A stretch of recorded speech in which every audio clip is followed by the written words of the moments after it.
사진 한 장 보면서 말씀을 시작할까 합니다. 여러분 잘 아시는 MC이자 방송인이죠. 신동엽 씨가 어떤 방송 프로그램에 나와서 소개했던 한 일화입니다.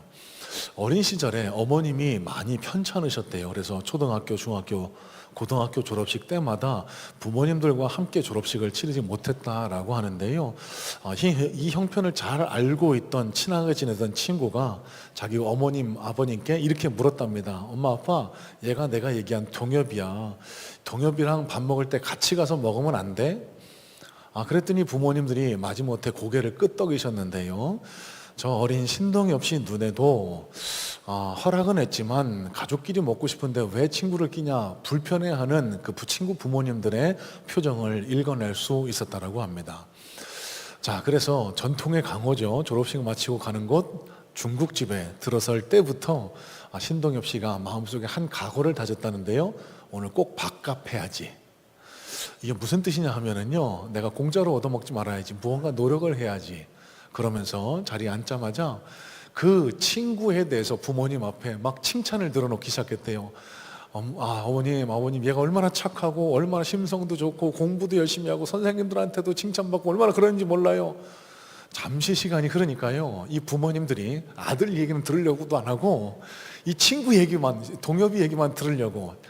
여러분, 자기 아들 칭찬하는 거 듣는 것보다 더 귀에 달콤한 이야기가 어디 있을까요?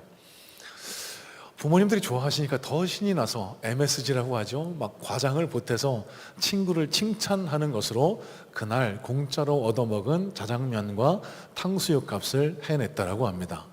물론 이 이야기의 주제는 다른 데 있습니다. 여러분, 이 어린 아이의 마음이 어땠을까요? 좀 측은하죠. 안쓰럽죠. 불쌍해 보이지 않으십니까? 왜 그럴까? 이유는 딱 한 가지입니다. 신동엽 씨는 그 한 자리에 앉아있는 가족의 진짜 구성원이 아니었기 때문에 그렇습니다. 여러분, 진짜 가족은 눈치 보지 않아요. 진짜 가족은 미안해하지 않습니다. 신동엽 씨가 그 자리에 불청객으로 끼었기 때문에 눈치를 보고 무언가 노력을 하고 그래서 밥값을 해내려는 그런 애씀과 노력을 보일 수밖에 없었다. 자, 여러분, 오늘 본문의 내용은요, 예수님께서 새로운 영적 공동체, 영적 가족을 정의해 주시는 내용을 담고 있습니다. 여러분, 오늘 말씀을 통해서 새로운 영적 가족 공동체는 과연 무엇을 의미하고 이 말씀을 통해서 우리가 누릴 수 있는 복과 은혜는 무엇일까? 이런 관점에서 오늘 본문 말씀을 살펴보면서 은혜를 함께 나눠 나가기를 소망하는데요. 자, 먼저 20절, 21절 말씀부터 차분히 살펴보면서 하나님 예비하신 은혜를 나누어 보려고 합니다. 20절, 21절입니다. 집에 들어가시니 무리가 다신 모임으로 식사할 겨를도 없는지라 예수의 친족들이 듣고 그를 붙들러 나오니 이는 그가 미쳤다 하밀러라. 자, 여러분, 한 주 행복 축제 때문에 사도행전 말씀을 나누었는데요. 다시 마가복음 말씀으로 돌아오게 됩니다. 여러분, 마가복음의 맥락을 잘 한번 되새겨 보시길 바래요. 공생의 사역을 시작하신 예수님께서요, 눈코 뜰 새 없이 바쁜 시간을 보내게 되십니다. 요한에게 가서 세례를 받으신 이후에 말씀을 전하시고 귀신을 쫓아내시고 각종 질병 들린 자를 치유해 주시니까요, 많은 사람들이 몰려왔습니다. 안식일이면 각 회당에 들어가서 말씀도 선포하시고 잘못된 선지자들의 그런 가르침도 그렇게 다시 수정해 주시는 그런 시간들을 보내셨어요. 이 온 갈릴리 지역에 예수님에 관한 소문이 퍼져서 수많은 사람들이 예수님을 보기 위해서 몰려들었던 겁니다. 잠시 휴식을 취하시기 위해서 집에 들어갔다라고 성경은 기록을 하는데요. 여러분, 이 집은 아마 베드로의 집일 가능성이 매우 커 보입니다. 이 가버나움에 베드로의 집이 있었는데 아마 그 집, 베드로의 집을 가버나움 사역의 거점을 삼으셨을 거라고 많은 성경학자들이 입을 모으고 있거든요. 자, 식사할 겨를도 없었다. 이 구절을 한글 성경에는 잘 드러나지 않지만 식사할 겨를도 없었다. 이 구절을 헬라 원문의 기록을 그대로 직역을 해보니까요, 떡을 먹을 겨를조차 없었다라고 그렇게 번역할 수 있습니다. 자, 이게 무슨 뜻일까? 앉으셔서 정식적으로 식사하실 만한 여유가 없으셨다라고 받아들이시면 돼요. 사람들이 자꾸 와서 예수님 우리 병 고쳐주세요, 예수님 우리 병 누가 아픕니다, 계속 식사하시는 동안에도 예수님을 청하고 예수님께 소리를 지르니까 편하게 휴식을 취하면서 식사하실 겨를이 없었다. 그만큼 예수님이 바쁜 시간을 보내셨다는 의미가 되겠죠. 자, 그런데 그때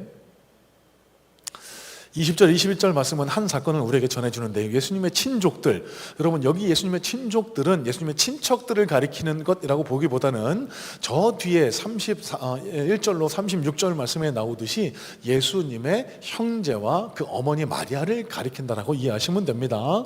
그의 가족들이 왔습니다. 여러분 잘 보셔야 될 게 이 예수님의 어머니와 형제들이요, 형 얼마나 바빠요, 아이고 아들아 얼마나 힘드냐, 이렇게 위로하고 격려하기 위해서 방문했던 건 아닌 것 같습니다. 붙들려고 했다라고 했을 때 사용된 헬라 원어를 또 살펴보니까요, 크라테오라는 헬라 원문을 사용하는데요, 여러분 이 크라테오라는 단어는 체포하다, 붙들다라는 의미를 지니고 있습니다. 자, 그러면 이게 무슨 뜻일까? 뒤에 나오는 그 구절, 그가 미쳤다 생각하밀러라, 얘가 미쳤구나, 정신이 나갔구나, 얘 어디 가둬야 되겠구나, 잡아가서 더 이상 떠들지 못하게 우리 집에 좀 가둬놔야 되겠구나, 이런 생각으로 예수님의 가족들이 예수님을 찾아왔다는 거예요. 자, 여러분 그러면 왜 그랬을까?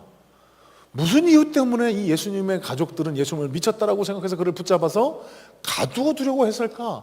제일 먼저 예수님과 이 가족들의 관계를 한번 살펴볼 필요가 있을 것 같습니다. 자, 여러분 여기 예수님의 가족들은 누굴 가리킬까요? 아마 부친 요셉은 없었을 것 같습니다. 당시 유대인의 문학적인 기법을 통해서 볼 때 이 마가복음을 기록한 이 기법에 요셉이 등장하지 않나 이미 사망했을 가능성이 농후하고요. 그리고 지금이야 평균 수명이 뭐 80세, 90세, 100세 넘어 사시는 분들도 흔히 볼 수 있지만 이 당시 남성의 평균 수명이 40세를 약간 웃돌았다고 합니다. 그러니까 이 시기라고 하면은 예수님이 30세 전후에 공생애를 시작하셨으니 요셉의 나이는 아마 50 초반 중반이 되었을 가능성이 높다. 그래서 모종의 이유 때문에 아마 먼저 세상을 떠나지 않았을까라고 생각해 볼 수 있어요. 자, 그러면 이 가정의 가장은 누굴까요? 예수님이셨습니다. 장남이었습니다. 가족의 생계를 책임지고 아버지의 역할을 대신하는 역할을 예수님이 하셨던 거예요. 그런데 어느 날 갑자기 30살 즈음에 하나님이 나에게 요청하신 일을 해야 된다라고 하고 불현듯 집을 나간 겁니다. 소문이 들려요. 막 귀신을 쫓아낸대요. 어느 막 교회에 가서 설교도 한대요. 병자도 고친답니다. 막 인기를 구가하고 있답니다. 이런 소식을 들은 예수님의 어머니 마리아와 그의 형제들의 눈에 예수님이 어떻게 비춰졌을까를 한번 여러분 머릿속으로 한번 상상해 보세요. 여러분 같으면 어떻게 상상하실지. 자, 조금 더 배경 설명을 드려볼까요? 예수님과 같이 살았을 때부터 한번 생각을 해보죠. 여러분, 어머니 마리아의 눈에 비친 예수님은 좀 남다른 아이가 분명했지 않을까 싶습니다. 여기 부모님들 많이 앉아 계신데 자녀를 키우는 부모님들 자녀에게 제일 많이 하는 말 중 하나가 뭘까요? 공부해! 공부해! 가서 뭐가 되려고 그래. 그런데요, 이 예수님은요 이런 얘기를 할 필요가 없는 거예요. 왜? 어떻게 알 수 있을까요? 여러분, 예수님 목수일 하셨습니다. 이 목수라는 단어는 당시 하층 노동자를 다 대변하는 말이라고 말씀드렸어요. 얼마나 힘든 고된 육체 노동을 하셨는데요. 그럼에도 불구하고 여러분, 이 공생의 사역을 시작하시자마자 회당에 들어가서 말씀을 전할 정도로 성경에 박학다식하셨습니다. 그 말씀을 듣고 서기관들이 율법 학자들이 깜짝 놀랄 정도로 성경에 대한 지식을 갖추고 계셨습니다. 뭘 뜻할까요? 주경야독, 열심히 짬을 내서 공부를 하셨다는 의미로 받아들일 수 있겠죠. 뭐라고 막 공부하라고 잔소리하지 않아도 스스로 알아서 공부합니다. 와, 우리 아들도 딸도 예수님처럼 스스로 알아서 공부하면 얼마나 좋을까. 동생들 눈에 비친 형 예수는 어떤 모습이었을까요? 물론 형제들을 사랑해 줬을 겁니다. 우애해 줬을 거예요. 하지만 보통의 형들과는 조금 다른 형이 아니었을까. 여러분, 다른 형들은요 같이 놀아주기도 하고 좀 잘 실수하기도 하고 서로 싸우고 다투고 욕하기도 하고 뭐 이런 모습을 보이는데 이 형은 좀 이상하단 말이야. 욕도 안 해. 이 뭐 나가서 싸움도 안 해. 그러면서 맨날 경건하게 주일날 아침 되면 막 눈 비비고 교회 가기 힘들어 죽겠는데 먼저 딱 준비하고 교회 가자. 교회 딱 도착하자마자 막 모범적으로 기도하고 예배드리고. 여러분, 동생들 눈에 이 예수님이 어떻게 비쳤을까? 우와, 대단하다 이럴까요? 재수 없어 이러지 않았을까요? 너무 잘난 형은 힘들어요. 그런데 이 형이 갑자기 30살에 집을 나갑니다. 아니, 가정을 책임져 줘야 되는데 갑자기 집을 나가요. 그러더니 많은 사람들을 몰고 다니기는 하지만 당시 율법학자들, 당시 대제사장과 바리새인들 사이에는 이 사람 미쳤다라고, 이 사람 잘못됐다라고 그렇게 인식되고 있었거든요. 그래서 그의 어머니 마리아와 그의 형제들은 그가 미쳤다고 생각한 겁니다. 우리 형이 드디어 돌았구나. 우리가 같이 살 때도 정상적인 사람은 아니었어. 저런 사람이 있을 수가 없어. 저 사람 미친 게 분명해. 그래서 붙잡아 가두려고 했던 겁니다. 자, 여러분, 여기서 예수님의 가족이 예수님을 어떻게 생각했는지를 가만히 우리 신앙에 적용해 봤으면 좋겠어요. 몸은 가깝습니다. 하지만 예수님의 실체에 대해서는 전혀 알지 못합니다. 아니, 알지 못했다라기보다는 예수님의 실체를 인정하지 않았던 겁니다. 예수님을 뜨문뜨문 알았던 거예요. 여러분, 예수님이 비범한 존재라는 것을 알고 있었을 겁니다. 요한복음 2장에 나온 혼인잔치에서 물로 포도주를 만든 사건을 통해서 야, 얘가 무슨 특별한 존재인 거는 비범한 거는 비범한 것 같구나. 하지만 여러분, 마리아의 마음에도 그 형제들의 마음에도 예수가 하나님이시라는 사실은 인정할 수가 없었다라고 볼 수 있는 거예요. 여러분, 마가복음에 보시면 예수님이 당신 스스로를 가리켜 인자라고 그렇게 이야기하십니다. 마가복음 2장 마지막 구절인데요, 인자는 안식일에도 주인이라는 말씀이 있거든요. 여러분, 여기 인자라는 단어는요, 내가 사람이다라는 뜻이 아니에요.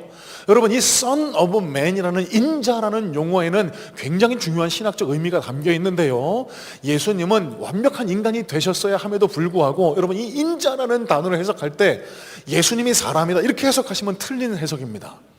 여러분, 이 당시 사람들에게 인자, Son of Man이라는 이 구절은요, 다니엘서 7장을 금방 떠올리게 만들었을 겁니다.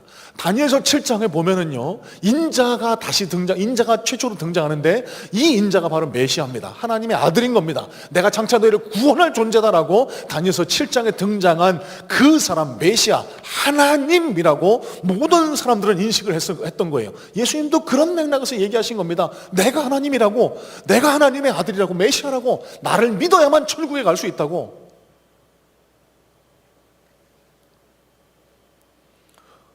여러분, 그러면 예수님의 이 가족들은 예수님 어떻게 봤던 겁니까?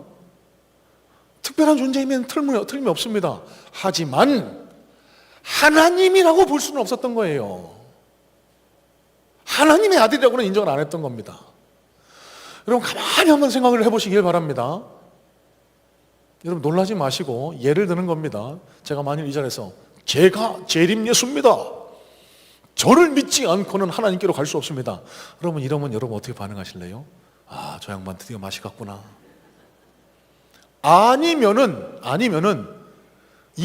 신천지 이만희를 진짜 재림 예수로 믿고 거기다 목숨 바쳐서 전재산 갖다 바치고 생을 갖다 바치는 그런 두 갈래 반응밖에 없는 것 아닙니까? 여러분, 예수님 가족들의 반응은 이 모습을 보여주는 거예요.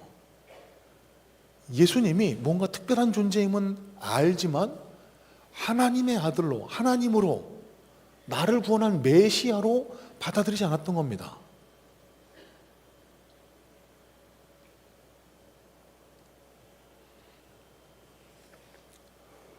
여러분, 이 가족들처럼 예수님을 받아들이면 어떤 결과를 낳게 될까요? 여러분, 여기 가족들의 모습을 보세요. 예수님을 하나님으로 인정하지 않습니다. 몸은 가까이 있지만 하나님으로 인정하지 않아요. 그의 가르침은 일부 받아들이려고 합니다. 그에게 어떤 혜택은 얻으려고 합니다. 급해지니까 저 물로 포도주가 떨어져서 어떻게 좀 해봐 예수, 도움은 청합니다. 하지만 받아들이지 않아요. 믿지 않아요. 무슨 결과를 초래할까요? 그 삶에 아무런 변화도 일어나지 않습니다. 목사님, 교회 다닌 지 몇 년 된 것 같은데 아무것도 변하는 게 없습니다. 아마 여기 예수님의 가족들과 같은 관계를 예수님과 설정하고 있지는 않은지를 한번 살펴보실 필요가 있어요. 예수님 좋은 분이라는 거 아닙니다. 착한 분이라는 거 압니다. 그분의 가르침이 좋은 가르침이라는 거 압니다. 하지만 그 가르침 중에 내가 받아들일 수 있는 부분만 취사 선택을 하는 거예요. 내가 필요할 때만 예수님을 찾는 겁니다. 무언가 기도할 대상이 필요할 때 예수님을 찾고요, 내 마음의 평안을 위해서 드려야 할 예배가 있을 때 와서 예배를 드리고요, 그 나머지 영역에서는 절대로 예수를 그리스도로 하나님으로 인정하지 않는다. 이게 예수님의 가족들이 보이고 있는 반응인 겁니다. 예수님과의 관계인 거예요. 여러분, 그러면 어떤 일이 날까요? 그 어떤 기대도 걸 수가 없습니다. 예수님으로부터 어떤 그 능력을 체험할 기대도, 그 기도가 응답될 기대도, 내 삶에 어떤 큰 역사가 일어날 기대도 절대 기대할 수 없습니다. 그리고 냉소적으로 변하게 됩니다. 아이고, 못하러 저렇게 예수님을 저렇게까지 믿어? 여러분, 2주 전에 나눈 말씀을 한번 상기시켜 보실래요? 지난 2주 전에 무리와 제자의 차이를 말씀을 드렸습니다. 무리는요, 예수님을 따릅니다. 좋아합니다. 예수님을 쫓아다녀요. 하지만 자기 좋을 때만, 필요 없을 때는 뒤도 돌아보지 않고 등 돌려서 예수님을 떠나갑니다. 예수님은 이들에게 관심이 없으셨어요. 제자는요, 24시간 주님과 함께 합니다. 예수님의 가르침을 선별적으로 취사 선택하는 게 아니라 그분에게 인생을 거는 겁니다. 그분의 일거수일투족 모든 것을 내 삶 속에 채워하려고 노력하는 그 존재가 제자라고. 예수님은 이 제자들을 통해 역사하셨지 무리에게는 관심을 두지 않으셨다라는 사실을 여러분 다시 한번 상기시켜 볼 필요가 있어요.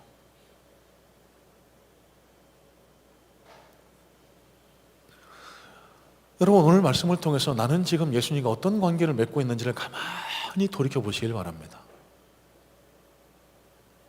매주일 교회는 출석하고 있는데, 교회에서 무언가를 하고 있는데, 예수님의 가르침을 선별적으로 받아들이고 나 필요할 때만 예수님을 찾고 기도할 때만 예수님께 부르짖고, 예수님의 가르침 나 이것까지는 못해요, 이것까지 요구하는 건 아니잖아요. 여러분, 여기 본문 속 예수님의 가족이 너 미쳤어! 그러면서 예수님을 가두어 두려고 했던 모습과 다를 바가 없다라는 사실. 자, 2번째입니다. 22절입니다. 22절 말씀, 예루살렘에서 내려온 서기관들은 그가 바알세불이 집혔다 하며 또 귀신의 왕을 힘입어 귀신을 쫓아낸다 하니.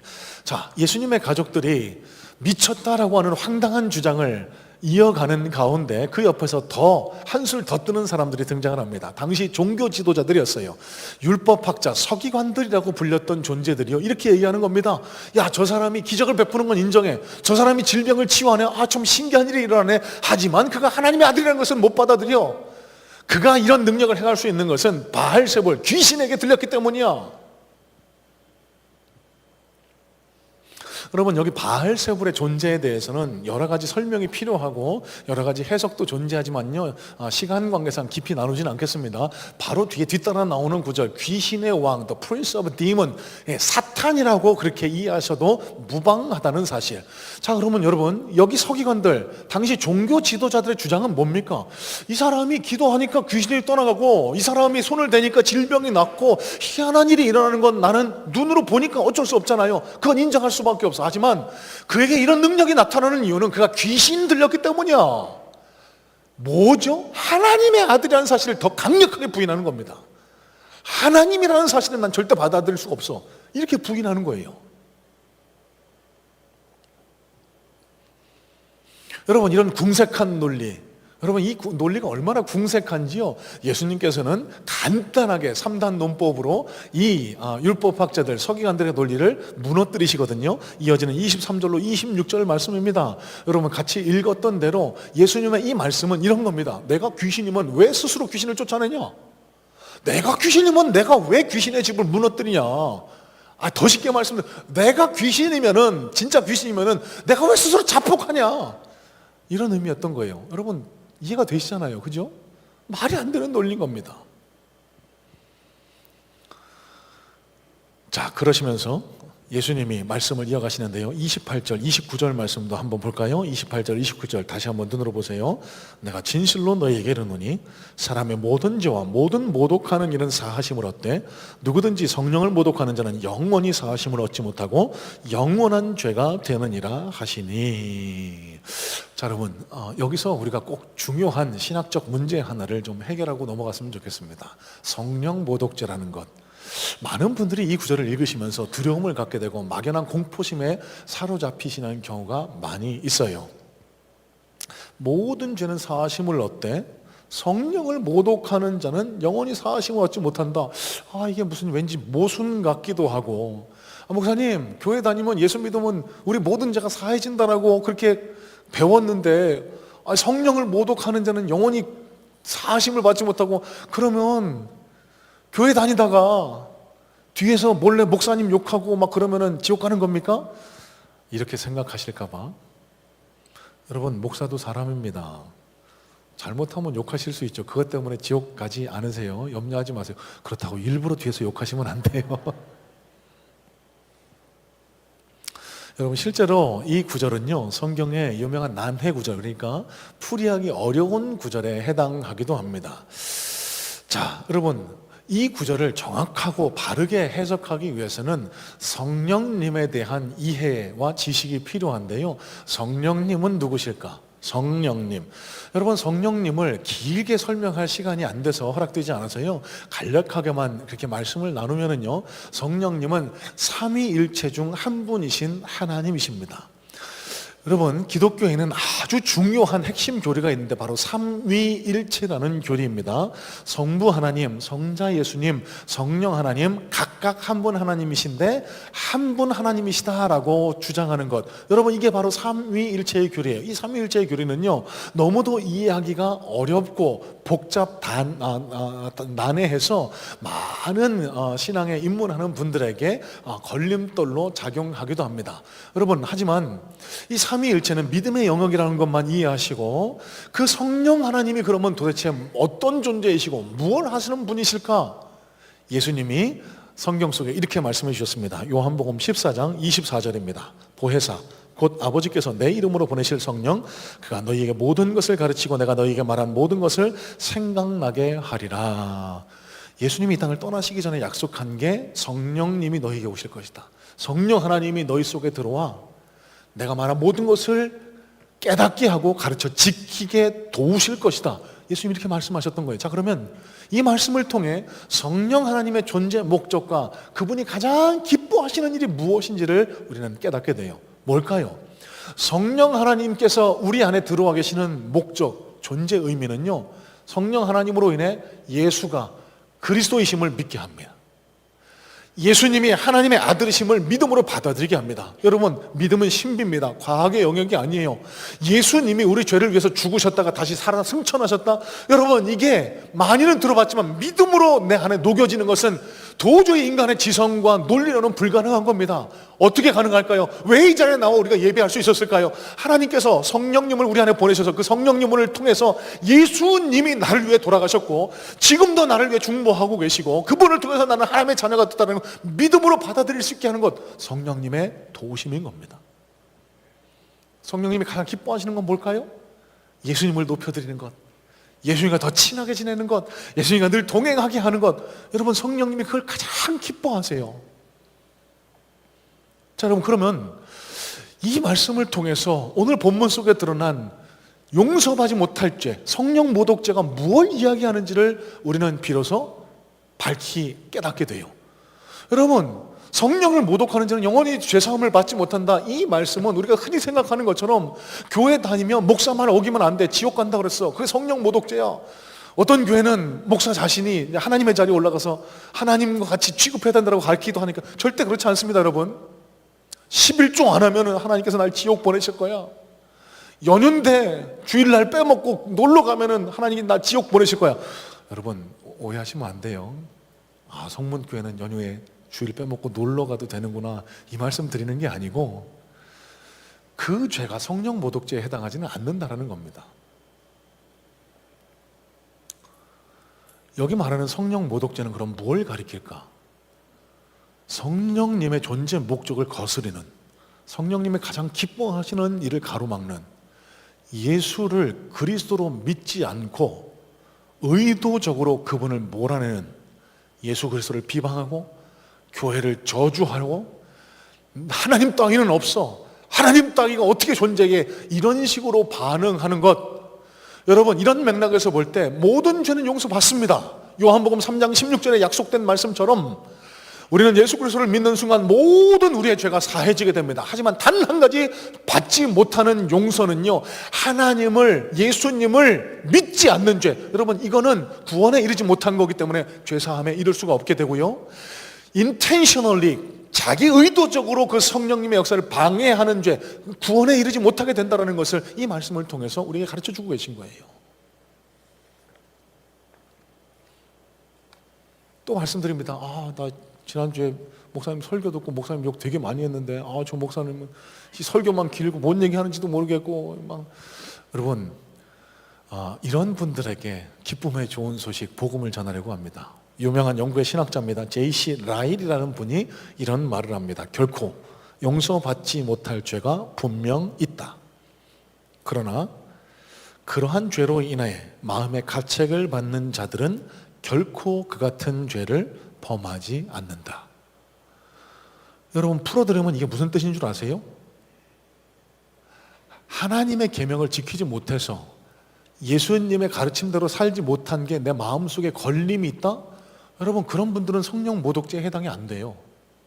이미 성령님이 그 마음의 가책을 느끼게 하고 계시기 때문에. 여기 용서받지 못할 죄, 성령 모독죄에 해당하는 분들은요, 아무런 거리낌 없이 사는 겁니다. 죄를 지어도 아무 거리낌 없는 겁니다. 왜요? 그 안에 성령님이 안 계시기 때문에, 하나님을 거부하고 있기 때문에요. 자, 그러면 이 말씀을 우리 신앙에 어떻게 적용해 볼 수 있을까요? 여러분 지난주에 행복축제를 지났습니다. 많은 분들이 새롭게 등록해서 저희 성문교회 가족이 되셨는데요, 또 말씀드립니다. 여러분 행복축제 매년 반복되지만 여러분 이 행복축제의 목적은 우리 교회 숫자를 늘리고 자리를 채우는 데 있지 않습니다. 지금 여기 앉아 계신 분들, 저와 여러분들이 더 하나님 앞에 살아있는 그리스도인, 생명력 있는 그리스도인이 되자고 행복축제, 복음을 전하자고. 여러분 어떤 그리스도인이 하나님의 은혜를 누릴까요? 어떤 그리스도인을 하나님이 더 기뻐하실까요? 하나님의 기쁨에 동참하는 자. 성령님이 뭘 가장 기뻐하신다고요? 예수님을 알아갈 때, 예수님을 그리스도로 받아들일 때, 여러분 이 일에 동참하는 분들을 하나님이 더 기뻐하시고 더 큰 복을 주시지 않을까요? 제가 앞서 광고 때 인도자 칸의 자진이 아니라 우리 성도님들의 성함이 적혀있는 게 참 기쁘고 감사하다라고 말씀드린 이유가 바로 여기에 있습니다. 또 한 가지, 여러분 그러면 예수를 믿지 못하고 예수를 거부하는 죄는 성령 모독죄에 해당한다라고 오늘 예수님이 우리에게 가르쳐주고 계십니다. 내 주변에 사랑하는 이들 중에 하나님을 모르고 예수 그리스도를 구주로 받아들이지 않고 있는 자들이 처할 수 있는 결과는 딱 한 가지밖에 없습니다. 영원한 심판입니다. 이 영혼들을 향해서 우리가 불쌍한 마음, 긍휼한 마음을 가져야 되지 않을까요?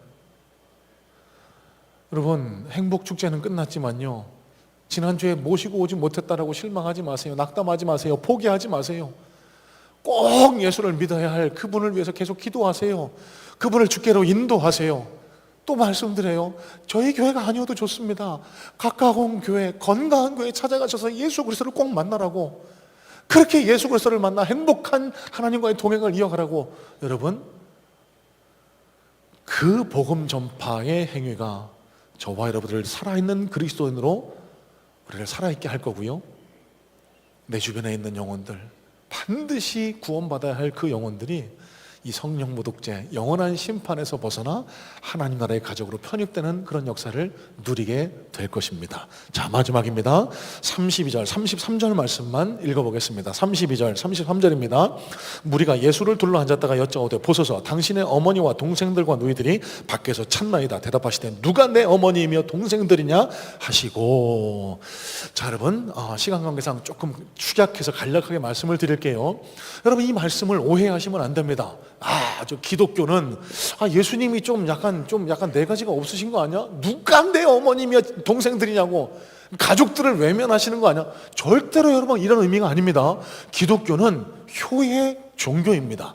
10계명 중에 5번째 계명에 처음 인간관계에 나오는 계명이 내 부모를 공경하라고 가르치고 계시고요. 공경하라고 했을 때 사용된 히브리 단어 카바드는요, 무겁게 중하게 여기라는 의미를 가지고 있습니다. 부모 공경하는 길을 결단코 가볍게 여기지 말아라라고 가르치고 주고 계신 거예요. 자, 또 디모데전서 5장 8절입니다. 이런 말씀이 기록돼요. 누구든지 자기 친족, 특히 자기 가족을 돌보지 아니하면 믿음을 배반한 자요, 불신자보다 더 악한 자니라. 목사님, 그럼 이건 뭐예요? 어머니하고 동생들이 왔는데 모른 척하고 있잖아요. 이 사람들 내 가족이 아니라고 하잖아요. 여러분, 그게 아닙니다. 이 말씀 한글 성경은 잘 드러나 있지 않지만은요, 33절에 대답하시되 라고 했을 때 시작한 문장의 첫 단어가 헬라어 대문자로 쓰였습니다. 헬라 어법상 대문자로 시작하는 문장은요, 강조, 그러니까 중요한 말을 내가 이제부터 선포한다는 의미를 지니고 있는 거예요. 그리고 또 한 가지, 예수님은요, 명시적으로 마리아가 내 어머니가 아니다, 여기 있는 사람이 내 동생이 아니야, 이렇게 말씀한 적이 없으세요. 그렇게 말씀하지 않으셨어요. 진짜 가족이 누군지를 가르쳐 주겠다라고 예수님이 말씀하셨다는 겁니다. 그러면 이 예수님의 선포가 가진 의미는 뭘까요? 가족들, 친척들, 내 동생들을 외면하라 이 말씀이 아니고요, 이 가족들 중히 여겨라. 하지만 진짜 중하게 여겨야 될 가족이 누구인지 새로운 영적 공동체를 내가 정의해 주겠다. 여러분, 이게 예수님의 선포였던 거예요. 현연으로 맺힌 가족만 중요한 게 아니라 진짜 중요한 가족이 있다는 사실을 너희가 깨우치게 해주겠다. 이게 예수님의 선포였던 겁니다. 여러분, 이런 맥락에서요, 예수님은 우리의 혈연 관계, 부모님 잘 공경하고 자녀들 잘 양육하고 내 친척들 선대하는 거 중요합니다. 하지만 더 중요한 관계가 있다. 예수 그리스도 십자가 피로 하나 된 관계. 그리고 그 무엇보다 하나님 아버지와 하나님 아버지를 내 아버지로, 예수 그리스도를 내 구주로 모셔드리는 관계가 너무너무 소중하다.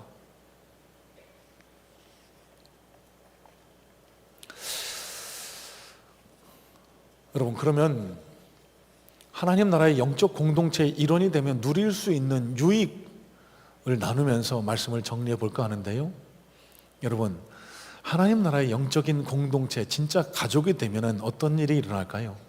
여러분, 앞선 서두에서 말씀을 드렸죠. 신동엽 씨가 친구 졸업식 식사 자리에 가서 눈치 보면서 무언가 열심히 노력을 하려고 해요. 불쌍하고 안쓰럽게 보인다고 말씀을 드렸죠. 진짜 가족은 그러지 않습니다.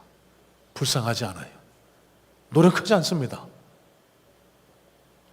자발적으로 내 아내를, 내 남편을 기쁘게 하려고, 내 자녀들에게 더 좋은 거 주려고 노력하는 그런 선순환적인 관계가 일어나게 돼요. 누구? 예수님과 내 옆에 있는 분들과 교회와.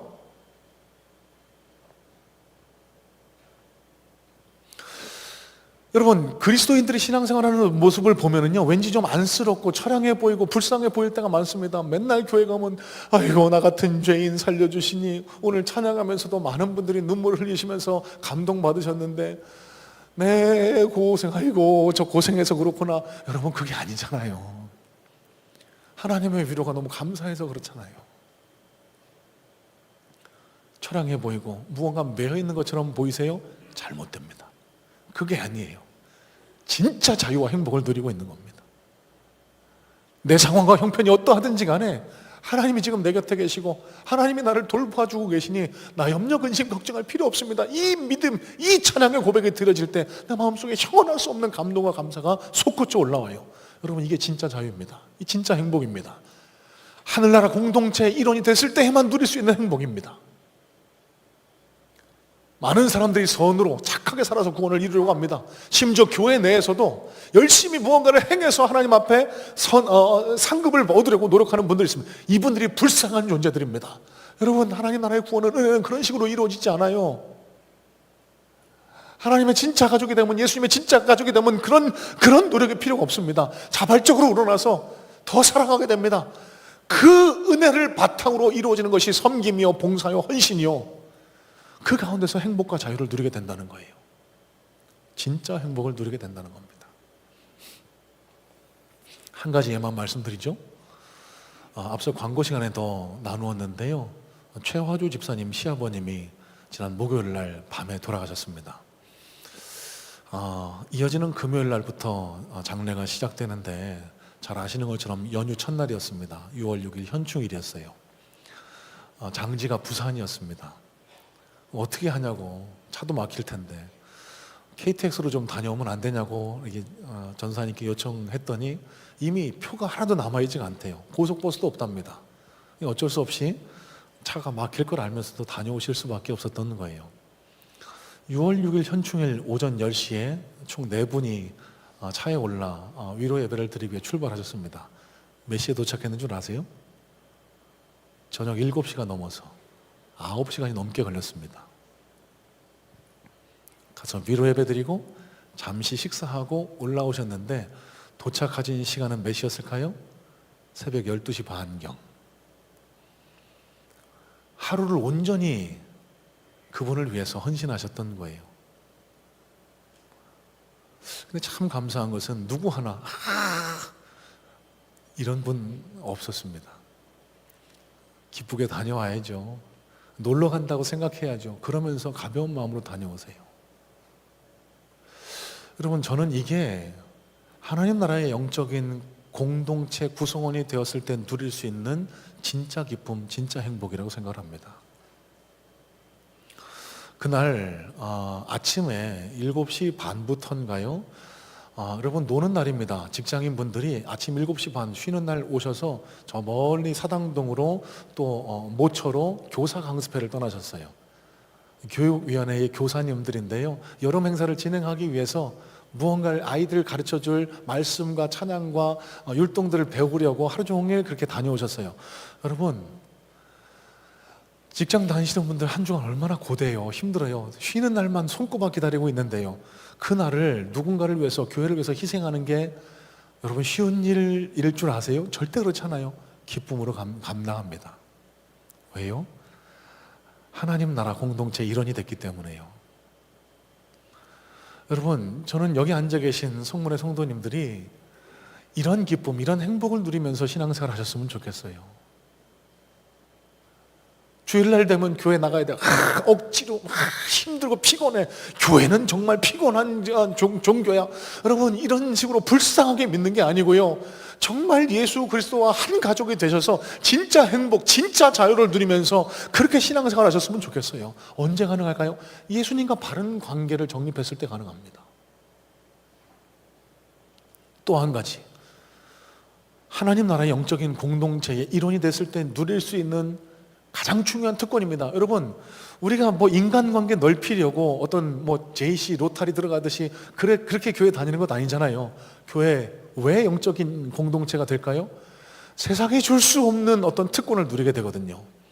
시편 46편에 보시면은요, 새벽에 하나님이 도우시리로다 라는 말씀이 기록되어 있습니다. 많은 설교자들이 새벽 기도를 강조하기 위해서 이 본문을 사용하기도 하지만, 실제로 이 본문에 담긴 진짜 의미는 그렇지 않더라고 얼마 전 소천하신 팀 켈러 목사님이 그렇게 가르쳐 주시는데요, 시편 46편 새벽에 하나님이 도우시리로다, 이 말씀에 담긴 진짜 뜻이 뭔 줄 아세요, 여러분? 여러분, 누가 새벽 3시에 전화해서 목사님, 나를 위해서 좀 기도해 주세요. 기도해드려야죠. 저 솔직히 그런데 짜증날 것 같아요. 아유, 좀 아침에 좀 하시지. 그런데 새벽 3시에 저희 딸이 와서 아빠, 나 여기가 아파. 아유, 그러면 저 일어나서 기도할 것 같아요. 잠이 들 때까지 붙들고 기도할 것 같아요. 왜요? 내 가족이니까요. 여러분, 시편 46편에 담겨있는 의미는 바로 이런 의미입니다. 새벽에 하나님이 도우시리로다, 이 말씀의 뜻은요, 새벽 기도를 해야 하나님이 기도 응답하실 거다, 그 뜻이 아니고요, 하나님, 진짜 하나님 나라의 가족이 되면은요, 언제든지 나는 응답할 준비가 되어 있다.